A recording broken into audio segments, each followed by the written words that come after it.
Hello, listeners. Welcome back to The Science of Self, where you learn to improve your life from the inside out. Today is June 22nd, 2023. And here's your schedule for today. Based on today's holidays, celebrations, and memorials, we're going to take a moment to prevent our pet from choking and then enjoy a wind rush. I'm not sure how to do that. The lunch menu today is quite delicious. We're going to start off with an appetizer of onion rings. It's going to be accompanied by a drink of limoncello, and for dessert, a chocolate eclair. Today's episode comes from Peter Holland's book, Think Like a Genius. In this last episode from this book, we take a look at Abraham Lincoln.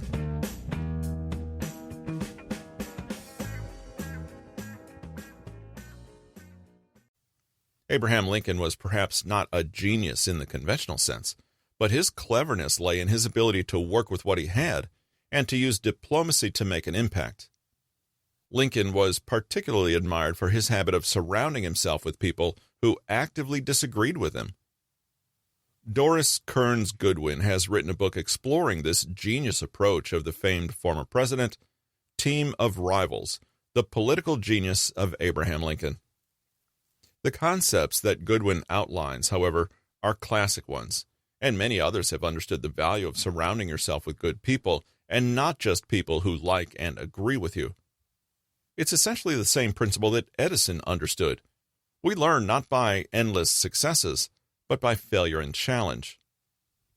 When elected to presidency, Lincoln assembled a rather surprising cabinet, the three men that he had beaten. These were rivals in the sense that they had competed fiercely with him, and were former political opponents who didn't share all his positions, but rather than letting his ego get the best of him and attempt to hide his competitors and critics out of sight, Lincoln did the opposite, and deliberately sought to make use of their talents in government. In other words, the fact that they disagreed and were rivals didn't mean they couldn't be on a team and work toward the same goal, something perhaps unthinkable in the highly divisive modern American political landscape. Lincoln's reasons were many. The first is that people who are actively competing with you and coming close to besting you are going to be good, capable people. Though they're competitors, they have valuable skills and talents, and Lincoln could see their strength even if it wasn't his own. Many geniuses toil away alone, on their own paths, perhaps fighting off competition. But for Lincoln, his genius lay in the fact that he could recognize the intelligence in others and use that to his advantage, and indeed, the advantage of the country he led. Keep your enemies close. How many CEOs achieve their rank and then immediately work to get rid of all the people on their team they don't like? Why do they do this? Simple. They only want to hear what they already know, and they want a group of yes men to agree that their idea is best. They want people who won't challenge them, and if they're a little flattering, all the better. But a person who never engages with different views, disagreement, or challenge makes the same mistake as the person who cannot tolerate the first version of their invention failing. It's not success that builds us up and makes us stronger, but rather challenge. We're not good leaders simply because we've found a group of people who will blindly follow us. Rather, we develop real vision and strength when we can hold firm in our positions because we have properly considered the other views. The physicists, mathematicians, and philosophers we've already discussed in this book may have been brilliant in a few areas, but many of them had disastrous personal lives, bad marriages, rocky relationships with friends and colleagues, or were irresponsible with money. Isaac Newton was a virgin all his life, and Adam Smith, famed economist, had his mother as a lifelong caregiver. All of this is to say that even genius has blind spots and weaknesses. It's a strength to see the strength in others and work with it. A great CEO realizes that they need all kinds of people on their team with all different skills, including those that they themselves lack. A good leader understands that great things come from lively debate and negotiation rather than simply having everyone agree all the time. A leader's just one person, but if they can synthesize the valid perspectives of everyone, they can rise against their own personal weaknesses, biases, and ego. And if they make sure that their team includes those who will challenge them, so much the better, as this is the only way to let go of poor assumptions or ideas that aren't working anymore. Lincoln's strategy worked extremely well for him. Though his political authority dissolved somewhat after his death, Lincoln's legacy continued on. His accomplishments are enormous. Under his leadership, the Union was defended and preserved, the principles of democracy were upheld and strengthened, and the practice of slavery was brought to an end. It's certain that Lincoln would not have been able to achieve all this in his term without his team of rivals, who, in the end, were not rivals at all, but allies and teachers. Lincoln was a leader and visionary whose lasting achievement was one of unifying the nation under its highest principles and values. Lincoln understood that a nation that was united was strong, and they could be united even as they differed and even as they disagreed. The way he assembled his cabinet reflects the structure he envisioned for the entire country: democracy, respect for others, and a unified goal toward one shared good were the guiding principles. Indeed, it's this spirit of democracy that fueled emancipation. We can see Lincoln's commitment to working with his rivals as a form of practiced intellectual honesty.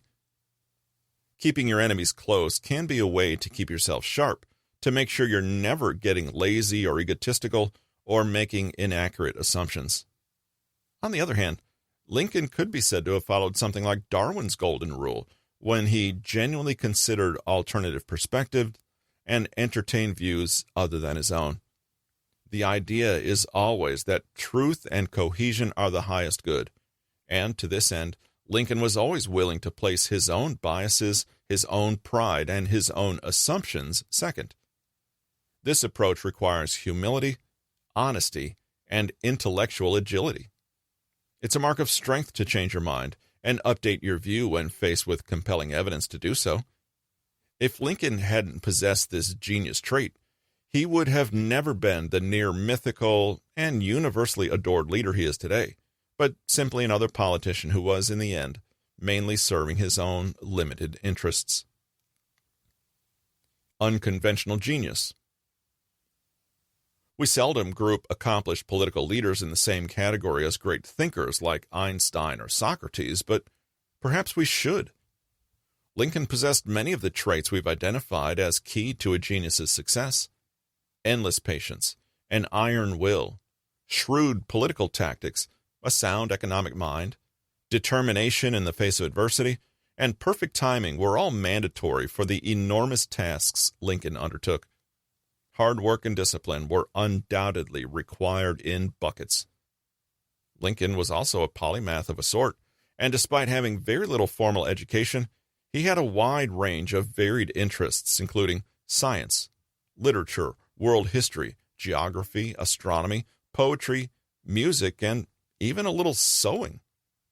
He's also the only president to hold a patent.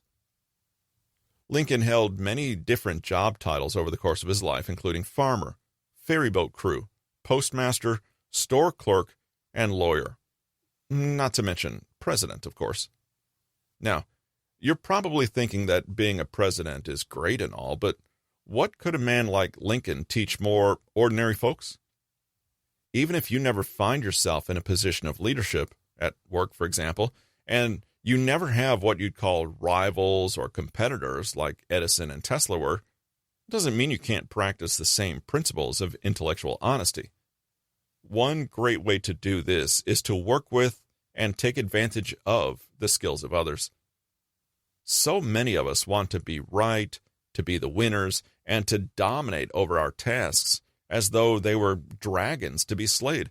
But the truth is that none of us is perfect, none of us has total control, and none of us is solely in charge.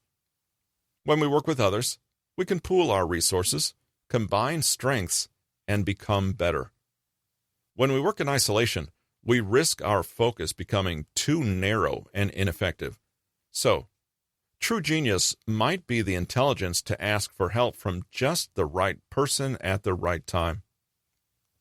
It might be the humility required to acknowledge who is more skilled than you and finding a way to take advantage of that skill for the greater good. A little more of this attitude might have spared Edison from disregarding Tesla's ideas about AC current.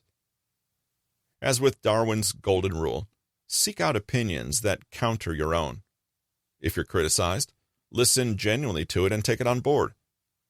Picture a new business owner who receives a poor review online from one of their very first clients. They're devastated, and their first instinct is to argue and assume that that person is attacking them.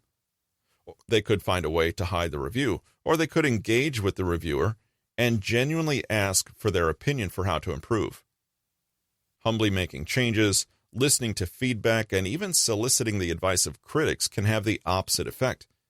Many devoted fans of a company started out as disgruntled customers, but later were so impressed with how the owner managed their complaint that they became their biggest advocates. Was Lincoln non-conventional? We can see that he led his nation to make extraordinary advances and unified the national spirit. Perhaps compared to the others in this book, Lincoln was non-conventional, but able to bring people around to his point of view, to win hearts and minds, to make rousing speeches, and to inspire people to see his vision. The power of mindset. We'll round off this book with the consideration of a genius trait that isn't on our original list. Nevertheless, this trait is one that allows all the others to come together beautifully and enables any person to make the best of the genius traits they already possess. Descartes was blisteringly intelligent. Socrates was ruthless. Einstein engaged in the hard sciences, and Tesla and Edison were shrewd businessmen. But where Lincoln shines is in a separate skill set altogether, the so-called soft skills. Lincoln had style. He was a brilliant speaker, a smart strategist, and knew how to work people. Yes, he possessed an inquiring mind, self-discipline, and the courage to be non-conventional, but it was his attitude that allowed him to really share all these traits with the world. Firstly, Lincoln was a phenomenal communicator. In fact, his storytelling prowess was legendary, and he was widely known to be able to talk with anyone about anything. His focus wasn't on conveying facts correctly or demonstrating superiority. Rather, he aimed to connect with his audience, whoever they were, using language to appeal to their higher natures. Lincoln also inspired a certain respect because he was honest and forthright. People sensed his humility and responded to it, feeling as though they were listened to in his presence. You don't need to look far to find examples of people who are intelligent, skilled, and technically right, but who nevertheless annoy, insult, or alienate people around them because they're unwilling to meet them halfway. In this sense, the 5 genius traits we mentioned are almost useless if they're possessed by a person who is unable to relate meaningfully with others and share those gifts.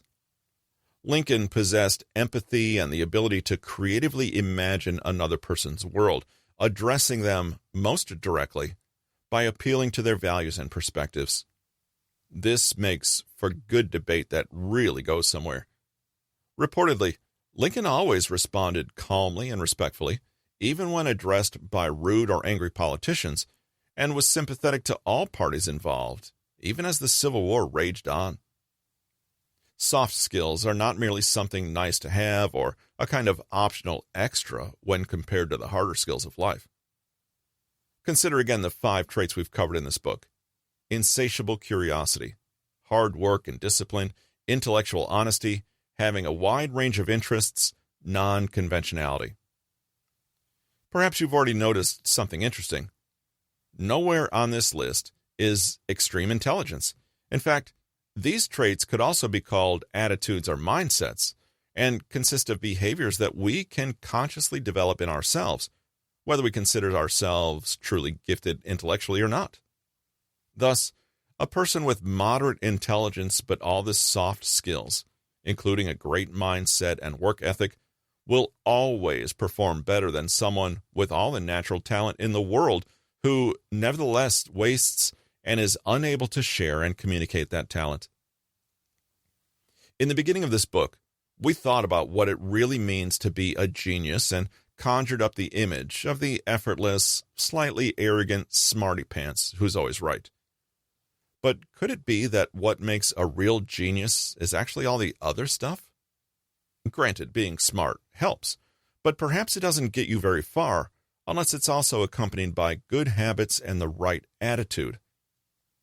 Lincoln's talent for empathy and communication didn't make him a pushover. He was still an excellent critical thinker. He could see issues from many sides and entertain all sorts of opposing political positions, thinking out of the box precisely because he was so good at understanding everything that was in the box. This is an attitude that takes self-confidence and a strong moral code. He was resilient and never gave up trying to achieve his dreams, even though he failed the first few times he ran for the House of Representatives. It took a full 26 years after that for him to achieve the office of president, and he worked hard throughout that time. We cannot imagine anyone having that kind of stamina and dedication unless they had the attitude of resilience. This bears repeating. It's not a question of raw talent or being good enough, but a matter of attitude. The secret ingredient, humanity. One of Lincoln's greatest and most lasting achievements was his famous Gettysburg Address, a speech which still resonates through history with those familiar first lines recalling the Declaration of Independence 77 years ago. The speech was surprisingly short, at just 10 minutes long, but it was honest, direct, and potent. It was given during the American Civil War in 1863 at Gettysburg, Pennsylvania, at the Soldiers' National Cemetery. It followed a few months after the Union armies defeated the Confederacy at the Battle of Gettysburg and honored those soldiers who had died in defense of the principle that all men are created equal. The latter half of the speech explains, regarding these fallen soldiers, "The world will little note nor long remember what we say here, but it can never forget what they did here. It is for us the living, rather, to be dedicated here to the unfinished work which they who fought here have thus far so nobly advanced. It is rather for us to be here dedicated to the great task remaining before us, that from these honored dead we take increased devotion to that cause for which they gave the last full measure of devotion, that we here highly resolve that these dead shall not have died in vain, that this nation, under God, shall have a new birth of freedom, and that government of the people, by the people, for the people, shall not perish from the earth." In this speech, Lincoln not only shares his own powerful source of motivation, the drive to do what's right, to fight for justice, to defend democracy, and honor those who have made the same sacrifice. He also shows us just how easily he could put such grand concepts into simple words. Spectators reported being awed at the speech, delivered plainly and powerfully, and some reports say that the crowd was hushed into a stunned silence afterwards. Lincoln was not only able to perceive and reach for a better vision of the world, he was able to powerfully communicate this to others so they could share in this vision with him. He spoke as a leader, without self-aggrandizing and without complicated speech. Here, we see the powerful roots of Lincoln's attitude, his moral convictions. Here was a man who could summon up self-discipline, hard work, and resilience because he knew deep down that he was fighting for something genuinely worthy. And isn't this the defining feature of all great people? In the end, Lincoln was a simple boy born in a log cabin in Kentucky and received no more than a year and a half of formal education. Yet he became the president of the country, and more than that, one of the country's greatest presidents of all time, Surely there was a lot more to his success than simply being smart. Lincoln achieved success because of a combination of natural ability, hard work, perseverance, and a deep conviction for pursuing not just fact, but truth.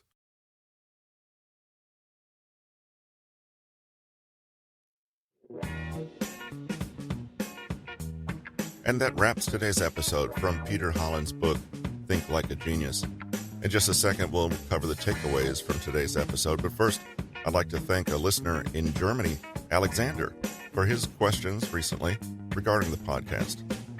Remember, if you have any questions or comments, you can send them to podcast@NewtonMG. Here's the highlights from today's episode. Lincoln's genius traits included intellectual honesty, morality, non-conventionality, and soft skills, such as empathy and communication. Lincoln had little formal education and had an ordinary background, but was someone who possessed all the skills we associate with genius. He was most talented, perhaps, at working with the genius of others. After he was elected president, Lincoln surprised everyone by appointing his team of rivals, consisting of the men he had beaten in the election and who often disagreed with him. But with this team, he was able to achieve the enormous accomplishments he's still known for today. Like Darwin, Lincoln understood that success and learning come from challenge and the courage to consider alternate and conflicting viewpoints. Lincoln's cabinet also allowed him to make use of people's diverse talents. Lincoln was also, unlike many in this book, a master at soft skills such as empathy, communication, and the ability to tap into a strong moral code of ethics to power his goals. The 5 genius traits already covered are enhanced and transmitted more effectively when combined with these soft skills, as Lincoln demonstrates. Under his leadership, the Civil War ended with emancipation and the end of slavery, as well as a new and unified national spirit that defined the democratic principles of the country going forward.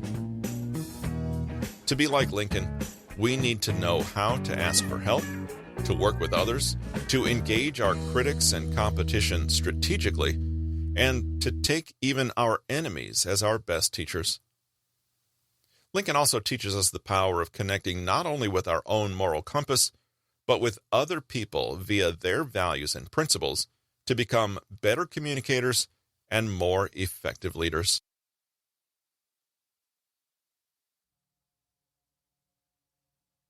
And we close out today's episode with our existential comings and goings.